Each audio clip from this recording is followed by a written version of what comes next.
Защо да е трудно, като може да бъде лесно? Аз съм Руми Секицки, нумеролог и феншуй консултант от 2001 година. Филолог испанист, говоря 5 езика и повече от 2 десетилетия.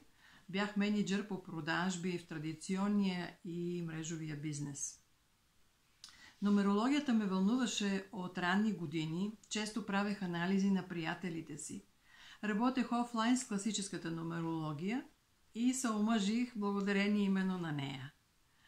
Синдромът на самозванец обаче, да знам всичко до съвършенство, ми играеше жестока шега да отлагам, докато не науча всичко перфектно, да заработвам с огромни усилия и много време. Но пазарът се промени и чувствах, че нещо не ми достига за пълната реализация. И тази година се случи нещо прекрасно.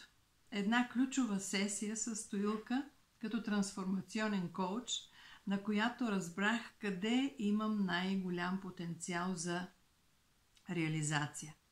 Парите до тогава идваха трудно, закъсняваха, цялата къща беше на мене, чувствах някаква вина, че не допринасям достатъчно в семейството. И всичко се преобърна за броени дни с решението ми да участвам в курса в школата Жизнен код, който ми откри задълбочени знания в нумерологията и квантовата психология.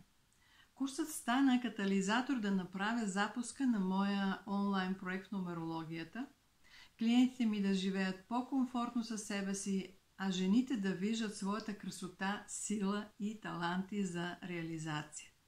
Успях да преработя на тази сесия и отношенията с родителите си, въпреки че сега тях вече ги няма.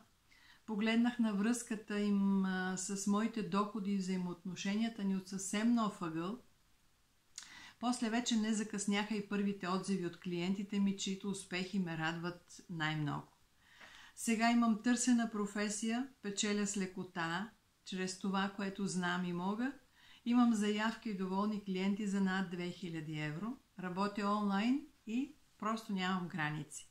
Чувствам, че тук съм на мястото си, така мога по най-приятен начин да помагам хората да узнават повече за себе си. Още веднъж благодарна съм на съдбата, че ме срещна с прекрасния екип на школата Жизнен код.